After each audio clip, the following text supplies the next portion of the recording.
వాస్తవానికి శాసనసభలో ప్రతిపక్షం అయితే లేదు, ప్రధాన ప్రతిపక్షం వైసీపీ నాయకులు ఎవరూ లేరు. కానీ అక్కడ కూటమిలో ఉన్న ఎమ్మెల్యేలకు, అంటే తెలుగుదేశం పార్టీ ఎమ్మెల్యేలకు, మంత్రులకు మధ్య కూడా ప్రశ్నోత్తరాల సమయంలో కాస్తంత గట్టిగానే చర్చ జరుగుతుంది అనేది. ఎందుకంటే ఇక్కడ వాగ్వాదం అని అనలేం, ఎందుకంటే సొంత పార్టీయే.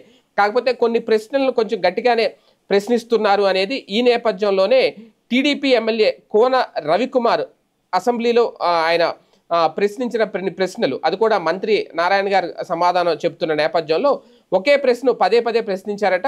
ఇప్పుడు అదే ఒక చర్చ అయితే జరుగుతోంది. ప్రధానంగా ఈయన అడిగిన ప్రశ్న ఏంటి అంటే, విశాఖలో రాజీవ్ స్వగృహ కార్పొరేషన్ విషయంలో అధికారులు ఇష్టారీతిన దుర్వినియోగానికి పాల్పడుతున్నారు అంటూ టీడీపీ ఎమ్మెల్యే కోన రవికుమార్ అసెంబ్లీలో ఆగ్రహం వ్యక్తం చేశారట. అలాగే దీని మీద మంత్రి నారాయణ సమాధానం ఇచ్చారంట. ఆ తర్వాత మరొక ప్రశ్న కూడా అడిగారట. ముందు అడిగితే తాను అడిగిన ప్రశ్నకు సమాధానం రాలేదు, సకాలంలో ప్రాజెక్టును పూర్తి చేయకపోవడం వల్ల లబ్ధిదారులు 20 ఏళ్లుగా అద్దిల్లుల్లో ఉంటూ ఆర్థికంగా ఇబ్బందులు ఎదుర్కొంటున్నారని ఆవేదన వ్యక్తం చేశారట.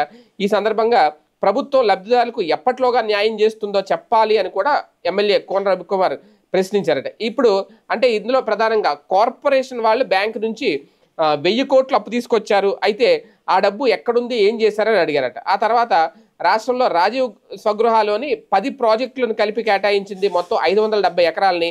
వీటిలో ప్లాట్లు వేశారు, ఆ ప్లాట్లు వేసింది కేవలం 8500 అయితే ఆ సందర్భంగా మొత్తం పూర్తయి అమ్మకుండా ఉన్న ప్లాట్లు ఇంకా 9 ఉన్నాయంట. ఈ నేపథ్యంలోనే సెమీ ఫినిష్డ్ ఇందులో 1105 ఫ్లాట్లు ఉన్నాయట. అమ్మినివి 160 అంట, మిగిలిన 940. ఈ లెక్క కూడా చెప్పుకొచ్చారు. అంటే సుమారు 20 ఏళ్లుగా ఈ ఫ్లాట్స్ని ఎందుకు అమ్మలేకపోతున్నారో చెప్పాలి అని కూడా ప్రశ్నించారట.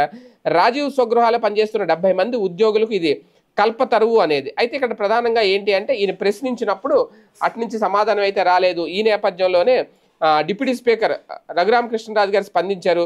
మీరు అడిగిన లెక్కలన్నీ ఇప్పటికిప్పుడు చెప్పడం సాధ్యం కాదు, మీరు అడిగిన వాటికి లిఖితపూర్వకంగా సమాధానం ఇస్తారని చెప్పారట. కానీ ఆయన మాత్రం నాకు ఇప్పుడే చెప్పాలి, అది సాధ్యం ఇప్పుడు సాధ్యం కాదని డిప్యూటీ స్పీకర్ చెప్పినా సరే నాకు ఇప్పుడే చెప్పాలని అడిగారట. అయితే ఈ విషయం తాను అది లెక్కల గురించి అడగడం లేదు, సుమారు 20 సంవత్సరాల నాటి విషయం అడుగుతున్నాను, ఇప్పటి విషయం కాదు అది, వినియోగదారులకు కాంపెన్సేషన్ అయినా చెల్లిస్తారా అంటూ మంత్రిని అడిగారంట. ఈ సందర్భంగా స్పందించిన డిప్యూటీ స్పీకర్ ఈ విషయంపై మంత్రి నోట్ చేసుకోవడం తాను చూశాను, మీకు సమాధానం వస్తుంది, కాస్త వెయిట్ చేయండి, అంత అసహనం వద్దు అంటూ కోన రవికుమార్ని కూల్ చేసే ప్రయత్నం చేశారట. ఆ తర్వాత మరొక ఎమ్మెల్యే మాట, అంటే మొత్తం మీద అంటే ఏ ప్రాంతాల్లో అక్కడ ఎమ్మెల్యేలు ప్రశ్నలు ఇస్తున్నారు ప్రధానంగా మంత్రిని, అయితే అక్కడ అధికారుల తప్పు. ఇక్కడ అంటే ఎమ్మెల్యేలకు నచ్చింది ఏంటి అంటే, అక్కడ అధికారులు నిర్లక్ష్యం, అలాగే అధికారుల వల్లే అక్కడ అవినీతి జరుగుతుందా అనేది ఆయన రేట్ చేసిన పాయింట్. ఇది సభ సాక్షిగా మంత్రి దృష్టికి, ప్రజల దృష్టికి, ప్రభుత్వానికి దృష్టికి తీసుకెళ్లే ప్రయత్నం అక్కడ కోన రవికుమార్ చేశారు అనేది స్పష్టంగా అర్థమవుతుంది.